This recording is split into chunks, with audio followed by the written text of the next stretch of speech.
อยเนาะผู้ที่ซื้ออันโดยมีมาต้อนเด้อโดยขอบใจหลายๆแก้วมังกรเด้อให้อยู่ดีมีแฮงให้โชคให้มานเด้อให้ร่ำให้รวย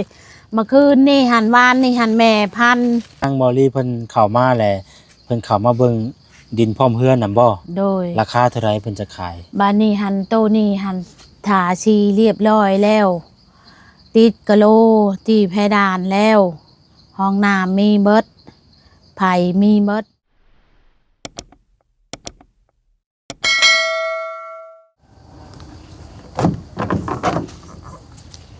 สบายดีเด้อเนาะสบายดีพ่อแม่พี่น้องบ่สุขสุคนพี่น้องเอ้ยเนาะมื้อนี้ว่าแซนก็เข้ามาหาทางน้องอ่อนแล้วก็น้องหยังเด้พี่น้องเอ้ยจำชื่อเพิ่นบ่ได้เลยเนาะบ่ได้ซื้อแก้วมังกรเนาะมาต้อนเพิ่นพี่น้องเอ้ยก็บ่มีหยังมื้อนี้ก็ได้เข้ามาอัปเดตเยี่ยมยามถามข่าวเนาะพอดีซื้อข่าวมาให้ทางเงินประตูคำเนาะกับมีโอกาสได้ลงมาทางนี้กับอยู่บ่ไกลกันอยู่ในขอบเขตเดียวกันพี่น้องเอ๋ยเนาะก็เลยเข้ามาอัปเดตถ่ายทำทางน้องเพิ่นอีกเพิ่มเติมเนาะว่ามีข่าวดียังเข้ามาในแล้วพี่น้องเอ๋ยก็มาทำการ3คนมื้อนี้ก็ได้ทางบ่จิตแล้วก็บ่คำเนาะเข้ามามื้อนี้กันพี่น้องเอ๋ยทางกับในเพื่อนคือเก่าเท่าเนาะไปดีเด้อเอาบันโคกกับบาวันนอกบ่ไปกัน3คนวันนี้นะเลยไปสายเดียวเข้าไปหาคนก่อนเนาะมีภายในมามื้อนี้เลยพี่น้องเอ้ยเข้าไปเยี่ยมยามทางเพิ่นก่อนพี่น้องเอ้ยเนาะ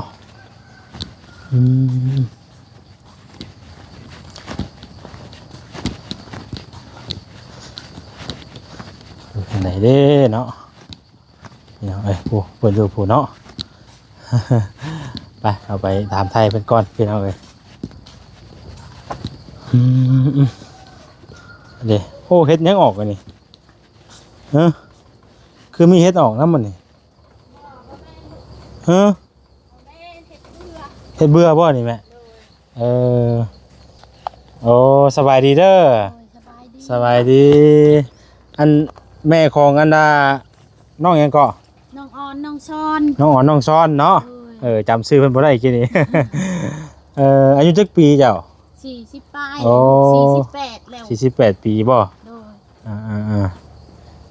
48ปีใช่ทางน้องเพิ่นไปทางใดล่ะอยู่ไสอยู่ทางเฮือลงเสื้อลงแล้วแม่ลูกลงมาสบายดีอายโดยมันอยู่ทางเฮือนพุ่นเนาะอีนะฮันถ้าก็กินข้าวแล้วก็ไปลิ้นหมู่ไปชวนไปลิ้นแล้วก็ไปผู้น้องอ่อนนะบ่โดยมันบ่อยู่เนาะคงจะยุ่งหลายเนาะอยู่ในป่าเนาะตายอะไรคำมาจะหน่อยแห้งแตกแล้วลูกเอ้ยอันนี้ก็จะหน่อย3 โมงนี่ก็นึ่งข้าวสบายดีโ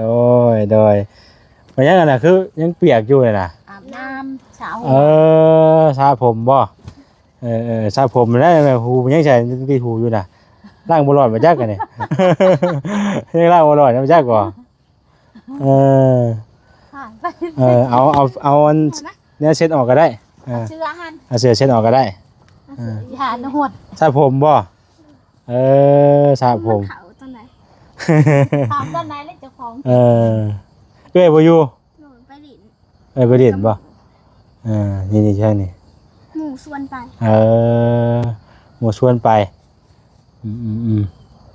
แม่กับมื้ออื่นก็อยู่แต่มื้ออื่นนี่แหละมื้อก็ไปเวียกแม่ไปไทยเวียกทางไหนไปหารับจ้างลูกเอ้ยไปอันนั้นไปตัดนุ่งบ่น้องเนาะไปตัดนุ่งหลายเนาะปลูกยุ่งจัดอีไปตัดหญ้าแม่ก็บ่ได้อยู่หากินนี่แหละลูกเอ้ยไปตัดไหนก็แม่ไปตัดหญ้าไปเชียร์หญ้าเด้เขาเจ้าจ้างให้ลูกเฮ็ดยังบ่แล้วเด้เพราะว่ามื้อนั้นบ่ได้ไปพ้นตกแล้วเพิ่นให้หยุดเด้รอดแล้วล่ะรอดแล้วโดยพี่น้องเอ้ยบ่ได้ไปนั่งก็เตาไผบ่ได้มันจังสิบ่มียุงปานใดมีแต่น้องไปนั่งพูดก็ได้ป่ะ มันบ่มียุงแน่พี่น้อยเนาะหลังไฟอยู่บ่มื้อนี้ล่ะนี่ดิพ่อเพิ่นบ่อยู่บ่มื้อนี้ไปเวียกบ่โดย เออไปเวียกไปห้ามมันถ่อเจ้ากระเจ้าในมื้อนั้นบัดฝนตกเลยเฮ็ดยังบ่แล้วลูกแล้วมื้อนี้หันไปเมื่อวานนี้เราก็ไปได้เราบ่ได้อยู่เราค่ะไปซ้ำข่อยคือกันแหละหรือว่าจูดยากันยุงบ่เอายากันยุงมาจูดนี่ก็ได้ไหมมาจูดก็ยากฮะมันเป็นยังบ่เป็นยังเนาะเห็นปะเอาตุกน้ำมันออกนะให้อายนางในตักตุกน้ำไปไว้โอ้ในนั้นบ่เพิ่นไปเฮ็ดเวียกติแม่นไปลูกเอ้ยบ่ได้อยู่แม่นว่าแบบเห็นลูกเจ้าไปซอยแล้วสินั่งกินนอนกินบ่ได้ได้ลูกเอ้ยแม่นแหละได้บ่เฮ้ยปึ๊บกินชิบเก็บเช้าลูกเอ้ยบ่ได้ส่งลูกไปโรงเรียนได้ก็ได้น้องอ่อนพี่น้อยเนาะแม่ไปแล้วมื้อวันจันทร์เนี่ยแม่ก็ไปเวียน7 โมงเลิก11 โมงเฮ็ดงานยังก่อให้เสียหญ้าบ่เสียหญ้าลูกพุ่นน่ะน้องเพิ่นสิตังให้พี่น้องเอ้ยมื้อนึง50,000 กีบแต่ก็เฮ็ดไปลูกอยู่แห่งบ่มีแม่นแหละเฮามีหยังเฮ็ดก็เฮ็ดให้กูเฮาบ่ได้เฮ็ดหยังเลยอยู่แห่งบ่มีกินแม่นแม่นคันเฮาบ่เฮ็ดบ่หาก็บ่มีคือว่าแหละดีแล้วเฮาเฮ็ดหาสิได้เนาะโดย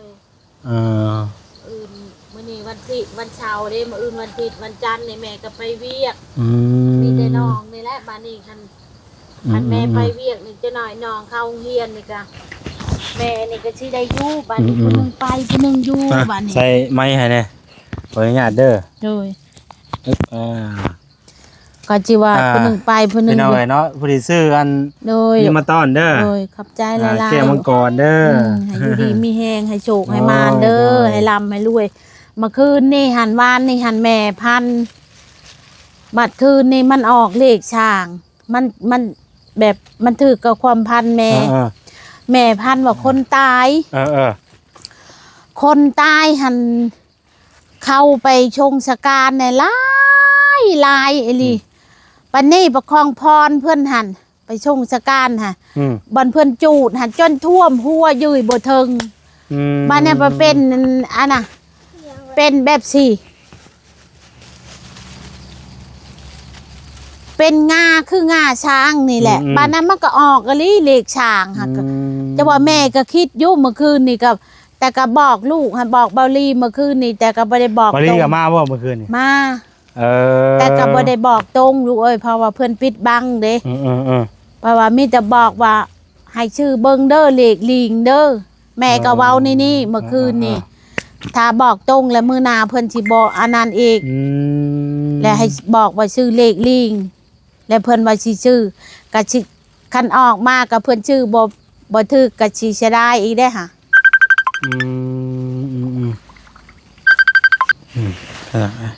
ปรีซ้ายเข้าเบาลีโอ้ยุ่งหลายเนาะไว้เนาะเบาลีเพิ่นมาเมื่อคืนนี่เพิ่นมาเบิ่งดินโดยเป็นจังได๋ใช่เรื่องซานน่ะโดยกะเพิ่นว่าทาพังเบิ่งแม่เอ้ยก็สิเอาอยู่ดอกแต่บ่ต้องตกใจใจเย็นๆแม่เพราะว่าคันว่าสมมุติว่าเขาเว้านะคะปุ๊บแล้วเฮาสิเอารถจังเนาะเขาสิแบบเขาสิกดราคาแม่นเขาสิกดราคาขึ้นเนาะแม่นกดราคาสูงอันนี้หันเพราะว่าทาพังเบิ่งก่อนแม่สิได้เอาอยู่ดอกเพราะว่าเฮือนหลังตัวนี้หันติดกับทางหันนะลูกอ๋อพอดีว่าเมื่อคืนนี้ทางบริเพิ่นเข้ามาแหละเพิ่นเข้ามาเบิ่งดินพร้อมเฮือนนำบ่โดยราคาเท่าไหร่เพิ่นจะขายบ้านนี้หันโตนี้หันถาชีเรียบร้อยแล้วติดกะโลที่เพดานแล้วห้องน้ำมีเบิดไผมีเบิดไผหันยังต่อน้ำพอและเพิ่นอยากขายหัน200,000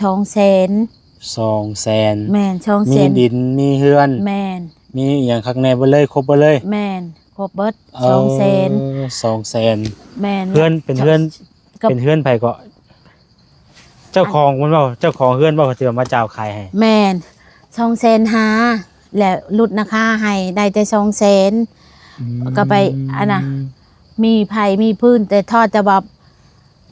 ยังบ่ทันได้โบกว่าซั่นซะยังบ่ได้โบกแม่เว้าหั่นยังบ่ได้โบก อ้าวคือว่ายังบ่ได้โบก ยังบ่ได้โบกเทพื้นซื่อๆและบ้านนี้หันหลังตัวนี้หันทาสีแล้วอันนี้หันทาสี อ๋อ แล้ว มีสองดัง แม่นทา มีหลังหนึงยังบ่ทันได้โบก แม่น แล้วก็มีหลังหนึงทาสีเรียบร้อยแล้ว โดย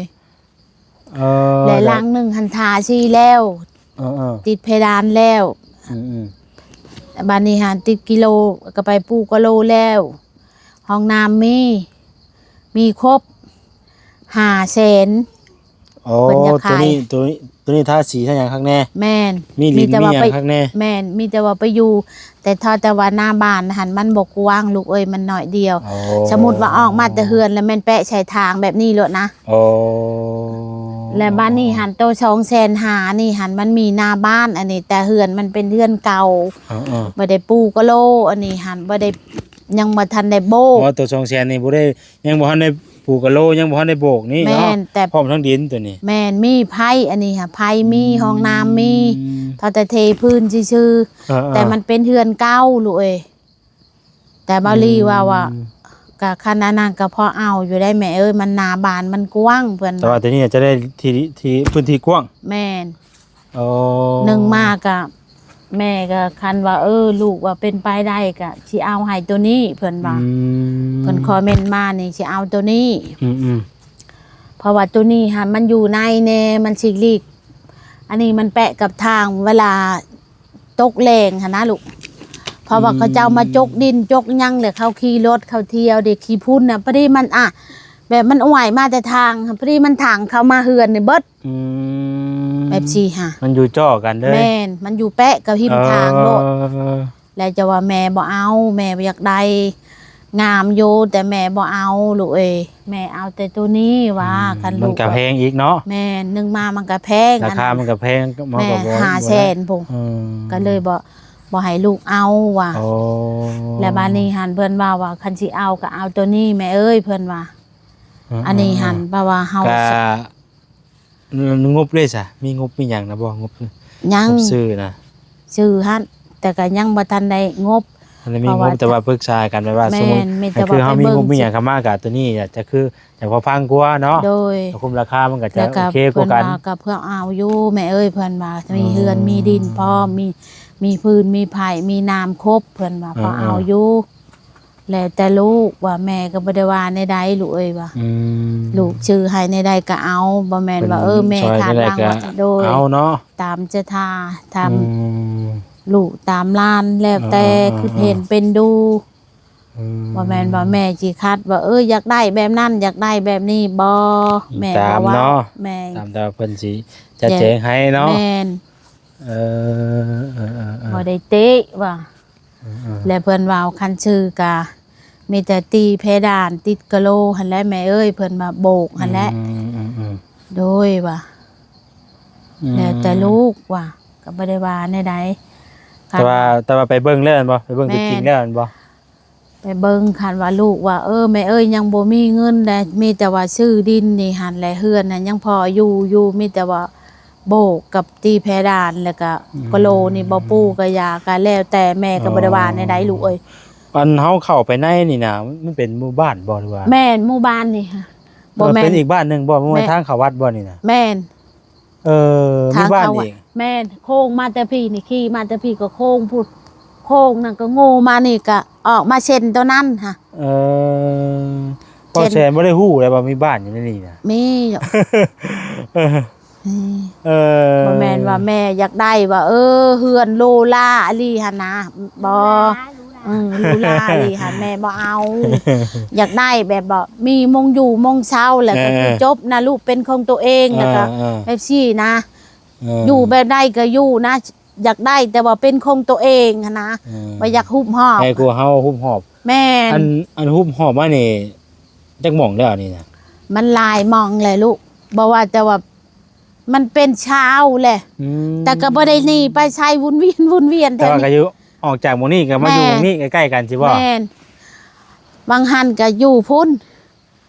แล้วก็เจ้าของขายบัดนี้เขาดุดแล้วเขาปลูกมัน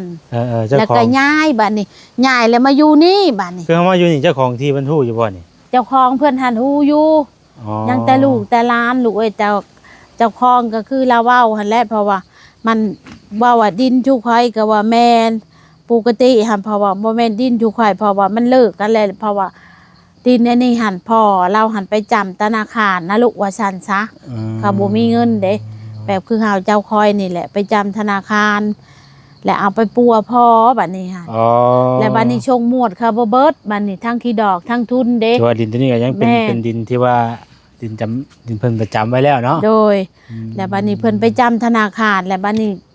ธนาคารก็เลยหยุดเอาหั่นนะและแม่ก็ขออยู่คันว่ามันตื้อโครงการก็คันเพิ่นว่านี่เด้อแม่เอ้ยยายเด้อก็จักสิไปอยู่ใช้ละบัดนี้ก็ออกแต่ว่าก็ออกแต่ก็อยู่เท่านี้แหละวนเวียนไปเวียนมานี่แหละเห็นได้นะคะแสดงว่าอยู่ย้ายมาหลายหม่องแล้วเนาะแม่นแล้วคือแบบอันที่ตำบิดดีๆน่ะเป็นได้คือได้มาพากันมาอยู่แบบซี่นะโอ้ฟังเด้อแม่เว้าหั่นตะกี้หั่นที่ไปที่มาแม่นี่หันอยู่บ้านเกิดเมืองนอนหันกับบ่มีไห้มีหน้าลูกเอ้ยพ่อแม่บ้านเกิดเมืองนอนนี่คือบ้านใดบ้านน้ำม่วงแม่นพลานโอ้อยู่พลานผู้แม่ตีนผู้สังแห่ได้ลูกเอ้ยทางพุ่นบ่แม่นนึกว่านึกว่าน้ำม่วงใกล้ๆนี่นะบ่แล้วก็แม่ก็ลงมาหาเงินแบบนี้และเลี้ยงลูกเลี้ยงเต่าแบบนี้ลงมาหาเงินน่ะคือลงมาเฮ็ดเวียกอยู่แถวนี้แม่นเฮ็ดเวียกยังชีวิตอยู่นี่ตะกี้หันก็เป็นแม่บ้านนี่แหละแม่บ้านนั่นแม่บ้านทั่วไปนี่แหละลูกทั่วไปนี่ทั่วไปที่ว่าแม่นแบบว่ามีหยังเฮ็ดก็เฮ็ดไปรับจ้างระบายไปแม่นแล้วบ้านนี้หั่นหลังจากนั้นแล้วก็บ้านนี้หั่นคือเพื่อนนี่ค่ะกับพ่อนี่ตะกี้หั่นเราเอาเมียอยู่บ้านดงน้อยหัวค่ำและเมียเพิ่นตายบ้านนี้เมียเพิ่นตายแหละเพิ่นก็ลงมาอยู่น้ำนาเช้า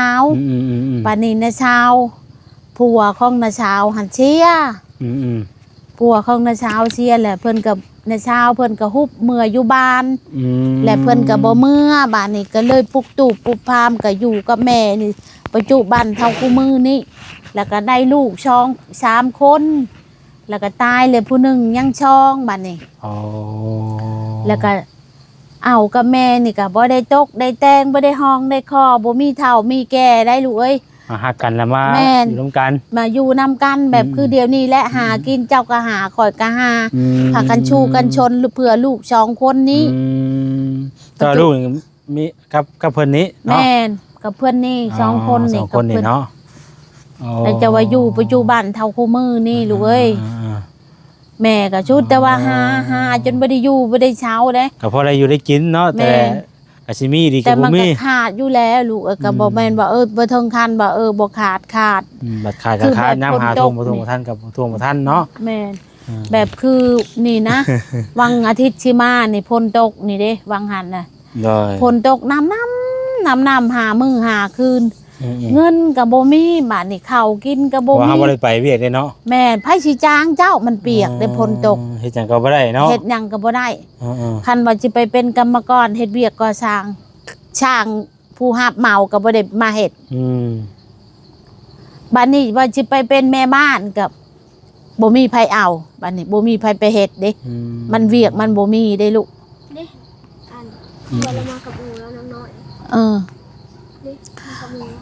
แล้วก็เพิ่นไปได้ยังมานะมาเล่นแล้วก็บ้านนี้ก็ข้าวกินกับบ่มีบ้านนี้มักพริกกับบ่มีแป้งนัวกับบ่มีเอาไปเอามามันยังกระเบิดได้รู้คันมันบดเลยมันยังกระเบิดเงินกับบ่มีข้าวกินกับบ่มีและบ้านนี้หั่นแบบคนรู้จักกันนี่แหละฮักแพงนี่แหละเขาละอีต้นถามอีลากินข้าวแล้วบ่ลูกว่ะยังบ่ได้กินข้าวอ่ะแต่ไปเลยไม่ก่อนปะลุงยังบ่เห็นยังบ่ได้กินข้าวอ่ะมันตื่นกับหมู่ไปล้างมือก่อนเหม็นกินข้าวแล้วอ่ะยังบ่ได้กินว่ะอีลากินข้าวก็ยังลูกบ่มีแนวกินว่ะโอ้ยข้าวเบิดว่ะแมลงนี่บ่ได้กินแล้วเพิ่นว่าในนี่แหละเพิ่นว่าค่ะแล้วก็แบบคนรู้จักกันเลยเขาเลยอีต้นไปบ่ว่าเมื่อเอาข้าวนำดาบาวอยู่ชวนลูกว่ะแล้วเขาก็เมื่อเอาเพิ่นก็เอาให้ประมาณ5 โล 6 โลนี่แหละฮะอันนั้นฮั่น ห่อหั่นน่ะห่อพอภูมินะหันไผแล้วพระเจ้าหั่นแหละออกมาต่างไว้ ย่านบ่ ย่านพี่จัง เห็นอยู่ไสเห็นอยู่ไส อยู่ในป่าหั่นเด้ เละ ฮะ หัวทางเลยผู้หนึ่งสองคนนี่ไปทางหน้าผู้เอาเลนมาเพื่อน ย่านไปจังยันเพิ่นน่ะออกมาทิม เออ เว้ยน่าอายฮะแล้วจะว่าโอ้ยลูกเอ้ยชูไป แล้วก็มานี่ผัดข้าวกินบ่มีเราก็เลยชงชานกระตักให้4-5 โลไข่ก็ประมาณ4-5 หน่วยนี่แหละไข่เป็ดดอก แล้วก็เอามาคั่วแล้วก็มาข้าวอันนั้น แล้วก็ตื่นมาเช้าก็อยู่ประมาณได้มื้อนึงมื้อที่สองก็พอดีบ่าวตุ้ยนี่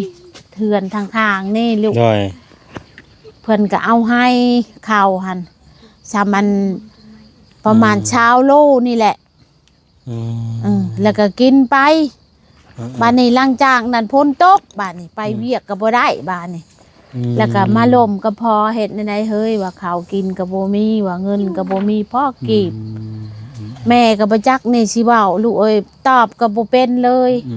เมาแต่คิดนำลูกบ้านนี้ข้าวกินก็บ่มีมีแต่ให้แม่ค่ะให้เป็นห่วงลูก ห่วงประทานจันลูกบ่ได้กิน แม่นแล้วก็มีไก่ก็บ่ได้หลายดอกไก่เหลือไก่4 โตวทั้งแม่ทั้งลูกนะเว้าซั่นจ้ะก็เลยไปจับขายได้50,000 2 โตวหันแสน เก็บไว้ก่อนเนาะ แม่นแล้วก็ไปซื้อข้าวบัดนี้หันตื่นมาเช้าพอดีเช้านั้นมาบอกว่า แม่ว่าโดยจะไปเสียยาให้เฮานี่เด้อเฮาสิหาย200,000แม่ก็ไปลูกเอ้ยจน5 โมงจึงได้มาเอายังอันเสียยาอันนั้นยังให้มันแล้วยันบ่มีเงินไปซื้อข้าวมื้ออื่นนี่ บัดเบิดก็เบิดคักได้เนาะ แม่น คันบ่มีก็บ่มีอีหลีลูกเอ้ยจังว่าป๊าดตและแม่คิดได้นอนกลางคืนนี่ปะสิบ่มีน้ำหมู่บ่ว่าชีวิตนี่หันทุกข์แบบนี้ตลอดชีวิตเลยบ่ว่าเฮ็ดจังไดเด้เมื่อยหาเมื่อยยังเลยคิดเอาไปเอามามื้อใดแม่คิดนอนบ่หลับได้ใส่นี่คิดหลายเด้ลูก ท่าน แม่ บ่คุมลูกคุมเต้ายังลูกอดดูอยู่ แล้วบัดนี้หันแม่นี่ก็เป็นพยาธินึงมากับบักเขาว่าพยาธิอันหยังเป็นนิ้วทงบีได้ลูก เดี๋ยวนี้เห็นบ่ แม่เนี่ยโดยแม่กินยาได้ค่ะแม่ต่อยาได้ไปซื้อยามากินได้ยานี่ฮะกระเบิดนี่ค่ะทางเบิ้งแมลงนี่หันพอมานี่ที่ไปซื้ออีกยา เป็นไรน่ะ ยาแบบปัวเป็นนิวทงบีนี่เด้ปีปัวแบบคันบ่ได้กินวางหันให้แทกทองนี่จนเบ่งนี่ได้แม่ไปอีโก้เบิ้งได้เจ็บเด้ มันเจ็บ มันตึงเด้แล้วไปพุ่นแล้วเพิ่นว่าเป็นนิวทงบีเด้อเพิ่นว่ามันเริ่มใหญ่เฮ็ดได้เพิ่นว่าสิปาดบ่โว้ยคันเว้าเรื่องปาดนี่หั่นแห้งไก่ลูกเอ้ยบ่มีเงินและแม่ก็เลยถามบ่มีบ่ยาว่ะมีอยู่ยานี่เพิ่นให้ไปต่อยานี่หันทิศ1หัน800,000ลูกและแม่ก็บ่มีเงินบัดนี้บ่มีเงินและแม่ก็หาได้แสนเทื่อละแสน2แสนแม่ก็เลยไปซื้อยาพื้นเมืองมากินบัดนี้ได้ต้มยาพื้นเมืองกินจะว่าใครแน่แต่ก็เฮิงแล้วบ่ได้ไปแม่นก็ได้บ่ได้ไปอีโก้หันเฮิงแล้วแต่มันก็ไข้แน่เนาะแม่นก็ใครแน่แต่ก็เฮาต้องได้กินยาตลอดแม่นได้กินยาอันนี้หันยาฮักกะเบิดคืนนี้แต่แมลงนี่จะไปซื้อยาไอ้ลูกมีเพราะว่าชื่อบ่หลายแสนนึงคันว่าสิชื่อจาก2แสน3แสนผัดลูกได้บาดในมอสิเข้าโรงเรียนเลยได้บาดใกล้เนาะแม่ได้แล้วบ่ชุดใหม่ล่ะยังยังบ่ทันได้มีเนาะโดยแล้วจะว่าโอ้ยชูไปเรื่อยๆลูกเพื่อลูกแล้วจังหน่อยเพิ่นก็ใหญ่ดอกเนาะอดเอาใหญ่ขึ้นมาก็หาเงินซอยกันบาดนี้เฮ็ดเวียกซอยกันว่าทุกอลีทุกลีรอว่ะทุกจนบ่มีมงเปียบอันนี้หันยังใครอยู่ว่ามีมงชนลูกตอนใหญ่แต่บิดหันก็สิเฮ็ดขึ้นมาอีกก็บ่แม่นธรรมดาเนาะชาติก็บ่มียังเว้าอยู่ปู่พาย่างนอนนี่ขี้ดินให้ได้บ่นอนก็ข้างก็อันน่ะตัวน่ะฮะนอนค่ะนอนในยุงเด้บ่จักขี้เข็บบ่จักไม่งอดและนอนค่ะแม่3 คนแม่ลูกนี่นอนได้ค่ะ เอาก็ บ่มี มีแต่ว่าประมาณนั้นแหละสู้ๆเนาะ โดย ขอมีผู้สดผู้ซอยเพิ่นพี่น้องเอ้ย บัดมือ แล้ว ใด ก็ว่าเรื่องเรื่องเรื่องเฮือนเรื่องงบก็ได้ใดก็เพิ่นมีแจ้งข่าวดีอย่างนี้แล้วซะ แม่นปุ๊บถ้าแต่เพิ่นแจ้งว่าอดเอาเด้อแม่เอ้ยเป็นได้ก็สิได้อยู่ดอกแม่เพิ่นว่ามีแต่ว่าใจเย็นๆเพิ่นว่าได้อยู่ดอก เนาะ แม่นคอยไปคอยมาเพราะว่านึ่งมากอะข้าเจ้ายังบ่ทันได้ให้หนี่แม่อยู่ไปซะก่อน เอาก็อยู่ไปเรื่อยๆก่อนเนาะ เพราะว่าแม่น อ่า อยู่ไปซะก่อนถ้าว่าตกลงเพิ่นว่าโอเคแล้ว แม่บัดนี้จังสิมาเบิ่งใหม่อีกบัดนี้หั่นนะ โดย เพิ่นว่าสิเอาทีมงานมาเบิ่ง มีไปได้ เอ้ย แต่มามื้อนี้น่ะ มามื้อนี้หั่นบ่าวยังหนึงอ่ะแม่ก็บ่จัก สอง ได้ คน ลูก บ่ เอ้ย อันเบาเบาเบาตูนแล้วก็เบายาวเบาตูนเบายาวแล้วก็ ชื่อแต่บ่าวตูนบ่าวยาว แล้วก็เบายังวะเบาบุญ บ่าวบุญ สารวัน เออ สารวัตรก็มาบุญบุญมาปลา จุเพิ่นหันชื่อแล้วแม่ ว่าได้ชื่อแล้วบ่นี่ชื่อแล้วบ่นี่ บาแสน หั่นแม่พัดบ่จักได้นี่หั่นแล้วโลด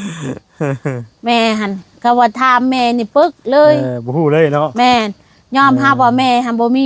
บ่ได้เป็นในชื่อได้ลูกเอ้ยอ่านยังบ่ได้ เอาจะสู้เด้อเด้ออยู่ดีมีแห้งเนาะก็บ่มีหยังมื้อนี้ก็มาเยี่ยมมายามถามข่าวนั่นแหละพี่น้องเอ้ยคือได้ยินข่าวว่าเพิ่นไปถามเรื่องชาติเนาะมีข่าวดีเข้ามาแล้วบ่วะ โอ้ย แต่ว่าเรื่องงบบ่ได้เนาะมันก็ แม่ อยากนั่นแน่เพื่อสิ แล้วแต่ลูก พ่อพี่ อัน น้อง นี้ เอ้ย หัน เนาะ แม่ก็บ่ได้พาวได้ฮีดดอก ม แล้วแต่ลูก ประมาณนั้น คือ แหละ เห็น เป็ เป็น น ดูแล้วแต่ผู้ใหญ่ใจบุญเพิ่น บ่สิคิดเห็นเนาะ แม่นบ่ได้แม่บ่ได้ว่าในใดเพิ่นชื่อในใดก็อยู่ อืม บ่แม่นว่าแม่อยากได้แบบคือคนร่ำคนรวยนี่แบบใดแม่ก็เอาลูกเอ้ย เกิดว่ามันเป็นห้องเองเนาะ แม่นแม่ขอแต่ว่ามีมงอยู่แหละ อืม เฮือนนี่หันแม่นี่บ่ได้สำคัญลูกเอ้ยงามบ่งามก็อย่า อืม ขอแต่ว่ามีมงอยู่แบบเป็นของตัวเองแล้วก็แม่ก็ภูมิใจก็ดีใจนำ อืม เท่านั้นลูกเอ้ย ขอแต่ว่ามีหมองอยู่หมองเช้าเฮาเอง แม่ เนาะ น เอาจังไดก็ขอให้มีทาง โอ้ย ผู้รักผู้ใหญ่เพิ่นชดซอยพี่น้องเนาะ สาธุ บ่ได้อยู่ได้เช้ากับลูกกับเต้าไปเนาะ แม่นแต่ว่าแม่ โอ้ย ชูเห็นลูกมานี่หันช่องชามมือนี่ได้แม่หันใครแน่ได้ระบายใจแน่ได้ลูกเอ้ยบ่หันโอ้ย ก่อนก็บ่ได้คอยอยู่ได้เนาะ แม่น ได้ไป คำมา ทำบ่ได้ยังได้อยู่เนาะ แม่น คำมาเลยคืดได้ลูก อ่า บางเทื่อมือใด แบบสะดวกในก็กินข้าวมือใดบ่สะดวกก็บ่ได้กินและ ม นอนคิดใช้นี่คิดเด้ อืมใช่แล้วคิดเนาะ แม่น คิดหลาย ใช้นี่คิดแบบว่า สมุดหั่นนะแม่คิดซะว่าอันนี้พอซ้ำนี่ลูกเอ้ย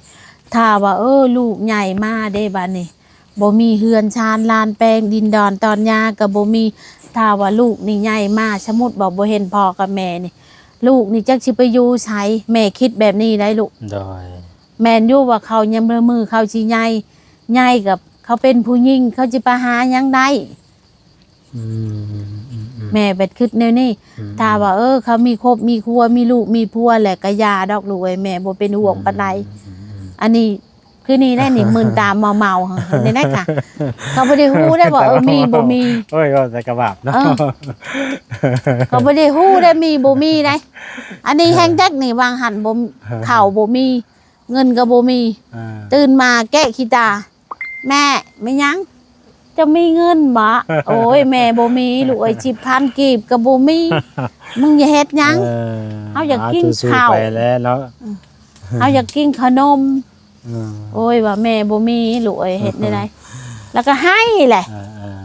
แม่ แม่ ก็ ก็ประมาณนั้นแหละได้ไหมเด้อ โดย อยู่ดีมีแห้งขอให้มีผู้สดผู้ซอยเข้ามาพี่น้องเนาะ สา ผู้เล็กผู้น้อย ธุลูกเอ้ยให้ โดย เจ้าก็ให้อยู่ดีมีแฮงให้ตลอดปลอดภัยให้โชคให้ลาภเด้อ โดยสาธุ ให้มีเงินมี เนาะ คำค่ะ โดย สาธุ